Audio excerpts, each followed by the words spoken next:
जय माँ आदिशक्ति, जय माँ जगत जननी, जय माँ जगदम्बा। आज आप सभी लोगों के सन्मुख माता बगलामुखी के एक ऐसे मंत्र को प्रकट करूंगा जो अत्यंत ही गोपनीय है और अत्यंत ही प्रचंड ऊर्जा अपने आप में समेटे हुए है। माता बगलामुखी के अनेकों प्रयोग हैं, लोग करते हैं, कुछ लोग करते हैं, कुछ लोग उसके विषय में जानते हैं। और मैं तो समझता हूँ कि जिनके गुरु प्रवीण हैं, उत्कृष्ट हैं, विशिष्ट हैं, उन्हीं के द्वारा प्रदत्त ज्ञान, ऊर्जा, शक्ति, सिद्धि से या उनके दिए सुदृढ़ मार्गदर्शन से उनके प्रिय शिष्य का उद्धार होता है और वह शिष्य अपना, समाज का, जगत का हित करने में समर्थ होता है। माता बगलामुखी के जिस मंत्र को मैं यहाँ प्रकट करूँगा उसका प्रभाव इतना चमत्कृत आपको देखने को मिलेगा कि उसके जब से पहले दिन से ही सकारात्मक ऊर्जाओं का आभास आपको होगा। घर में किसी भी प्रकार की कोई भी नकारात्मक ऊर्जा स्थिर रूप से बैठी हुई है, घर को, किसी परिवार के एक सदस्य को, या फिर आपके घर में वो पहले से ही पूरा आतंक मचाए हुए है, किसी को सुख चैन से रहने नहीं दे रही है वह ऊर्जा, तो उसका भी माता सफाई कर ही देती हैं। बस हम लोगों के पास तरीके नहीं हैं उसे व्यवस्थित करने का। हम लोग बहुत गुस्से में आते हैं तो काली मिर्च, लौंग, लाल मिर्च, इसी का हवन शुरू कर देते हैं। इससे क्या होगा? मिर्ची के हवन से क्या वो नकारात्मक ऊर्जा तत्काल भाग जाएगी? नहीं भागेगी। भाई, कोई हमसे अत्यधिक शक्तिशाली है, हमारा उम्र यदि आज केवल 60-70 साल हो रहा है और हमारे घर में जो ऊर्जा बैठी हुई है उसका तो हमें पता ही नहीं कई पीढ़ियों से है, उसका उम्र कितना है। तो जिसका जितना ज़्यादा उम्र होगा, अनुभव उतने होंगे, उसके पास बचने की कलाएं उतनी होगी। तो ये मिर्चे के धुएं से उसको हम यदि प्रभावित करेंगे तो प्रभावित होगा या फिर और तैयार हो जाएगा।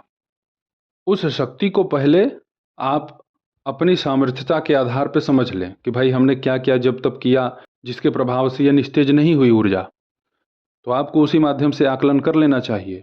अनावश्यक प्रयोग करना भी प्राणघातक होता है।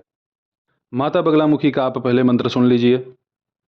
ओम हलरीम हलरीम हलरीम बगलामुखी त्रिभुवन निवासिनी मम सर्व बाधा विनाशिनी दश दिशि रक्षिणी हलरीम हलरीम हलरीम होम फट स्वाहा। इस मंत्र की ऊर्जा को वही सहन कर सकते हैं जो पहले से ही भगवती की किसी मंत्र आराधना को संपन्न कर चुके हैं। उन्हें किसी प्रकार की दिक्कत नहीं होगी। हाँ, पहली पहली बार कोई करेगा तो उसको ये समस्या होगा कि थोड़ा सा जप करने में उसे कठिनाई आएगी, शरीर में गर्मी का आभास ज़्यादा होगा। तो इसका ध्यान रखते हुए, अब ऐसा नहीं कि आज सुने अच्छा लगा तो आज से ही शुरू। हाँ, यदि आप पहले से ही भगवती की आराधना साधना कर चुके हैं तो आपके लिए तो ये फिर अमृत के समान कार्य करेगा। इस मंत्र का प्रभाव बड़ा ही तीव्र है। मुझसे बहुत सारे लोग पूछते हैं कि गुरुदेव, इतने मंत्र आपके पास मिलते कैसे हैं? देखिए, अपनी गोपनीयता को कायम रखना भी चाहिए, लेकिन आप सभी लोगों को मैं अपना ही मानता हूँ। गोपनीयता करते करते तो बहुत सारी दिव्य शक्तियाँ, सिद्धियाँ ही गोपनीय हो गई और उसके लिए लोगों को वन वन पर्वत पर भटकना पड़ता है कि किसी दिव्य महात्मा से भेंट हो जाए तो शायद वो विद्या पुनः हमें प्राप्त हो जाए। और यहाँ पे जो मैं व्यवस्था दे रहा हूँ वो तो इस यूट्यूब का धन्यवाद है, इंटरनेट का धन्यवाद है कि आपको आपके घर में ही प्राप्त हो जा रहा है, आपके निकट प्राप्त हो जा रहा है। मुझे मंत्र सहस्रार चक्र के अंतर्गत प्रस्फुटित होते हुए दिखता है और एक मंत्र नहीं, उसके लिखित स्वरूप दिखते हैं, वही मैं बोलना शुरू करता हूँ। और मेरे पास एक ऐसे मंत्र नहीं है, मैं अनेक देवी देवताओं के मंत्रों को ऐसे ऐसे स्वरूप में लिखित रूप से रखवाया हुआ हूँ जिसको यदि कोई पढ़े, कोई आभास करे तो उसे ये होगा कि ये प्राचीनतम जो ब्रह्म ऋषि रहे होंगे, महर्षि रहे होंगे, ये उनके द्वारा प्रदत्त मंत्र है। मैं जब उन मंत्रों को स्थायी रूप से देखना शुरू करता हूँ, मुझे ही ऐसा प्रतीत होता है कि यह तो शिव तत्व की जागृति का बोधक है।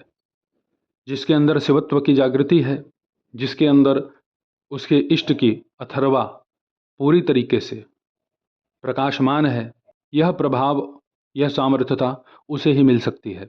हाँ, ये भी मैं कहूँगा कि इस भारतवर्ष में मैं इकलौता ऐसा व्यक्ति नहीं हूँ भगवती के एक से बढ़कर के एक अभी महासिद्ध बैठे हुए हैं, लेकिन वो समाज में गोपनीय मंत्रों को प्रकाशित नहीं करते।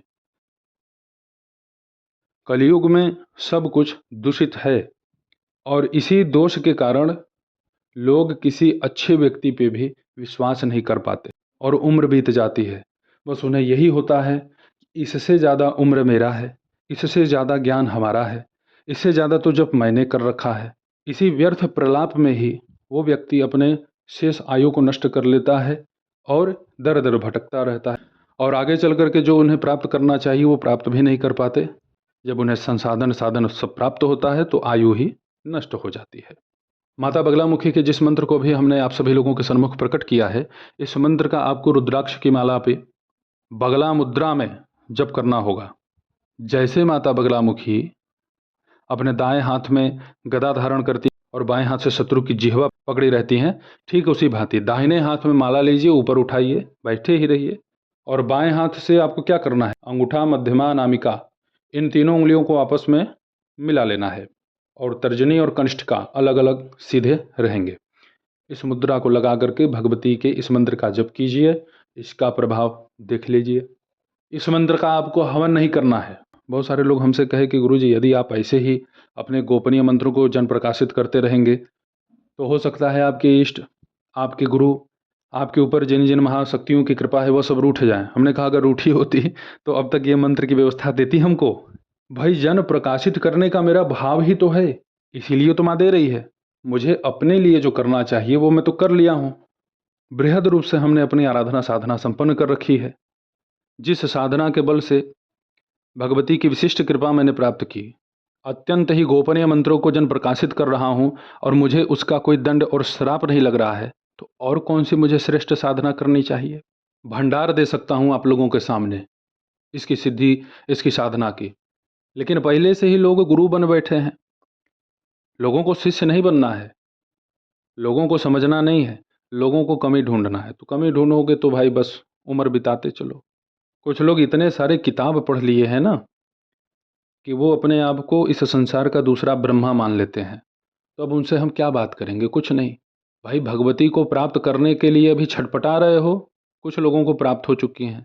जिनको प्राप्त हो रही हैं वो समाज का सेवा कर रहा है किसी न किसी रूप से। कोई प्रकट रूप से कर रहा है, कोई अप्रकट रूप से कर रहा है। जितने भी लोग भगवती के कृपा पात्र हैं वह सब समाज के हित का कार्य कर रहे हैं। माता बगलामुखी के इस मंत्र को डिस्क्रिप्शन में मैं उपलब्ध करवा दूंगा। इस मंत्र का जप करते समय आपको 3 दीपक प्रज्वलित करना है और तीनों में 5 लौंग फूलदार और उसमें एक एक जायफल, इनको डाल देना है। बाती एक ही होगी, प्रत्येक दीपक में एक एक बाती। बीच में जो दीपक जलेगा वो घी का होगा, बाएं तरफ जो दीपक जलेगा वो सरसों के तेल का होगा और दाहिने तरफ जो दीपक जलेगा वो नीम के तेल का होगा। और अंत में कपूर से भगवती की आरती अवश्य करें। आरती गाना नहीं चाहते हैं तो कम से कम 5 बार भगवती का उतारा तो कर ही लीजिए कपूर जला के। भगवती की कृपा दृष्टि आप सभी लोगों के ऊपर बने। मैं आप सभी लोगों के सन्मुख कुछ न कुछ नया ही प्रस्तुत करना चाहता हूँ। मेरे अंदर जो भाव है वो सेवा का है। मैं अपने माध्यम से आप सभी लोगों का सेवा ही करता हूँ। तो मेरे द्वारा दिए गए इस मंत्र का आप सब लोग जप करें। इसमें किसी प्रकार के कोई नियम की आवश्यकता नहीं है। जब जिसका जैसे मन करे सो जप करे। ऐसे ही आप सभी लोगों के सन्मुख उपस्थित होता रहूंगा दिव्य विषयों को लेकर के। तब तक आप सभी अपना ध्यान रखें, सुखी रहें, स्वस्थ रहें। जय माता दी, हर हर महादेव।